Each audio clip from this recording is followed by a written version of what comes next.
In this video, I'm going to give you all of the new information you need to know for the Abattoir of Zir that launches on December 5th, based on the footage from the most recent Campfire livestream from Blizzard. Community manager Filthy Rich just cleared Abattoir of Zir Dungeon Level 1, and there's a ton of information we can expose so that you can make sure your builds are on point, you have everything you need to know, and you're ready to rock and roll. So without further ado, let's break down all of the little things that maybe you didn't catch if you watched the Campfire chat, or the things you need to know if you missed it. From the top, when you start an Abattoir of Zir floor, you have to slay all the monsters before time runs out, and that means you have 10 minutes to kill enough monsters to summon the Guardian or the boss of that floor. Number 2, you have 0 lives remaining, which is to say, if you die, the dungeon is over, you cannot re-enter and the dungeon will close, and this extends to party members as well. Number 3, it looks like shrines are available inside the Abattoir of Zir. We didn't know this previously, and that'll help a lot of people get through some tempestuous, tumultuous, difficult, irritating, nasty, clumsy, brutal, gotta hit this or I won't win situations, right? I really don't like that personally, but maybe you do. From Diablo 3, oftentimes you'd find people fishing, hunting, searching for the right pylon or shrine just to get through that difficult level. I'm not a fan of this. I like leaving it up to the player. If the player had the gear and the technique and the strategy, they could clear that difficulty. And the idea that a shrine is available now, I'm kind of not a fan, but we'll see how that pans out. Number 4, we've got the Dungeon Guardian, or the boss of the level. 5 seconds after you kill all the monsters, the new boss will appear, but he won't appear by himself. He's going to be accompanied by some Bloodseekers, and I really like that. The inclusion of additional minions to help protect the boss and make it harder for you to kill him, because you have to navigate with these other minions. I actually really like that. That way it's not vanilla, plain Jane, kill this guy, move on, right? I think this is a really cool inclusion, and we know that in Tier 1 he had 2 opponents. We don't know that there's not more in higher difficulties. That'd be a cool surprise. And he almost gets clapped when he summons the boss, so this could be a hard-hitting opponent, which I really like. Increased difficulty. Number 5, he's cleared the dungeon. What are the rewards? It looks like you're going to receive all ancestral gear because there's no sacred gear shown. Now the range on the gear is a little bit different. This one was only 908. And as far as I'm concerned, the ability to get higher level gear should be awarded at 925 if you're completing the hardest content in the game. You've already got here, you don't need less, you need more. It's important for me to tell you this. We asked the question during the Q&A, and we got an answer, which is pretty fantastic. Big shout out to Breezy Seashore, by the way. We made it happen, right?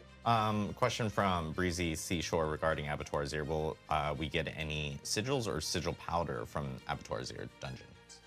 Abattoir Zir runs do drop sigil at the end, but you don't get sigil drops as part of the Abattoir Zir runs. We learned from Joe Pipora that sigils will drop inside this dungeon. We don't know which ones they are or what that means. I don't believe a Bloodforged sigil will drop. Maybe it will. And if a Bloodforged sigil does drop, what does it salvage for? I couldn't tell you. What I can tell you is a Nightmare Dungeon sigil will dissolve or break down or salvage for about 120 to 140 in that range, right? Sigil powder. So that's nice. That's nice to know. Next, how much XP do you get to level up your glyphs? The Tears of Blood here, I'm going to pause it. You can see that he got 1,000 allocatable XP to any of his glyphs. And it's not just the Tears of Blood. Any of those could go up with that up arrow.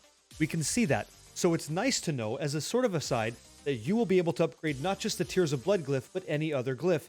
And 1,000 XP is a ton more than you'd get for running just Nightmare Dungeons. So if you're able to clear a level 1 Abattoir of Zir and your other glyphs aren't capped, which I believe that they should have been anyway, this is endgame stuff we're talking about, right? If they're not, this will be a tremendous way for you to spend less than 10 minutes to just ramp up those glyphs that you got. So that's fantastic. Another thing happens here, and I'll show it to you. So while he does get 1,000 allocatable EXP for his glyphs, we're going to go ahead and press play and watch. You're going to see that he spends it to level up his Tears of Blood. He selects it, and then he's going to click Upgrade Glyph. When he upgrades that glyph, the requirement for the next level is 4,600 XP. So it went from 2,000 XP required up to 4,600. And we don't know what the ranges are past that, but you can now see you'd have to run Bloodforged Dungeon 5 times, right? To get that from level 2 to 3, because you get 1,000 per, or 1,000, 2,000, 3,000, 4, 5,000, and you're in level 3. So the amount that you get per level, I'm not certain what that is for clearing a Bloodforged Dungeon 2, 3, 4, 5, but I'm excited to know. And now we know at least how much that's going to take to level up. Awesome. Additionally, Filthy Rich then opened up a Bloodforged Sigil level 10. In the monster level, was only 157, while in a Bloodforged Sigil 1, the monster level was 155. And the reason this is important is we've been speculating that maybe the monster level goes up to 164, 177, 179. We weren't really sure, right? And so here we can see that even at a Bloodforged Sigil level 10 during this stream, and it could change, was only 157. So the monster level isn't as daunting as we thought it was going to be. So that's kind of nice in terms of surviving what they can hit us with. Interesting. If you fail the Bloodforged dungeon and you try to go back inside the Abattoir Azir through the Visceral channel, you're going to be sad because you're going to find out that it's actually just an Abattoir of Zir sort of floor, but there's only this book on this pedestal waiting for you. You can't beat that. It's locking you out. So if you die, you're done. There's no going back in. It's closed, shut out, and the instance is pretty much done.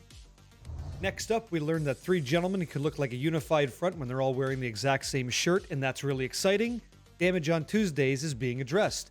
Doesn't have much to do with the Abattoir of Zir, but now you know. Next up, it's important to say that the Abattoir of Zir is a seasonal-only piece of content. On the Eternal Realm, you're not going to see this. And when asked, Joe Pipora basically said, because.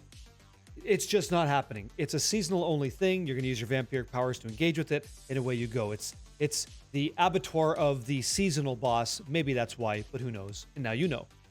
Just to speak freely about what I saw from the gameplay, it seems to me like the Abattoir of Zir content is actually going to be easier to complete than I thought. In terms of difficulty, I would liken this to you playing with a friend of yours, Players 2, Tier 100 Nightmare Dungeons. Now, you should try that. You should go into a Tier 100 dungeon with your character, bring a friend along or a clanmate, and see how you do by attacking it yourself.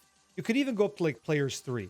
One thing I would tell anybody watching this video, if you want to test your character for the AOZ to see how it's going to do, try and run, this is the next set, try to run a Tier 100 dungeon on Players 4 and see how you fare. If you do fine, I think you're going to blow this content away. It seems to me like it's easier than I expected. And so I've got a rogue, and the link will be in the description of this video. It's a Twisting Blades rogue that I'm going to bring into the Abattoir Azir, and I hope nothing else than to be proven wrong. But surface level, from what we're seeing from a Nightmare Dungeon Tier 1 to Tier 10, with a difference of monster level of 2, I don't know that there's going to be too many things that impede my character. We're going to try to crowd control many things, deal lethal damage often, and hit the threshold for our armor value with capped resistances. If you've done all those things, your glyphs are maxed out, your vampiric powers are maxed out, even Metamorphosis, I think, could be 2 seconds or 4. That really shouldn't be a game breaker on this. I think you're going to be fine.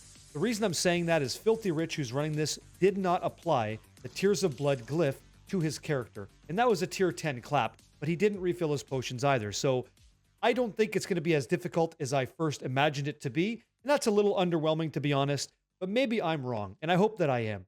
So if the challenge out there for you guys and gals, try to get at least 25,000 sigil powder before December 5th.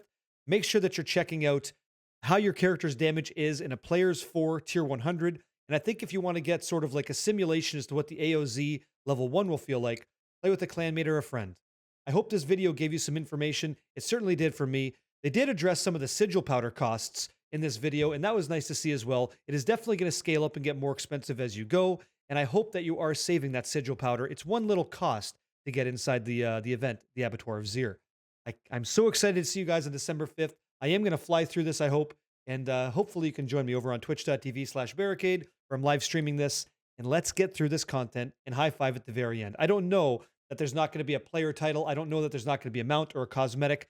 I hope there's more than just running 25 to say that you did. That would be pretty cool. And Blizzard, if you're listening, we should be awarding players, in my opinion, after we complete the hardest tasks in the game you provide us with that challenge. When we meet your challenge, there's got to be a reward that's meaningful. Much love to everybody out there. I still love D4. Hope you do too. And best of luck. I'll catch you on the next one.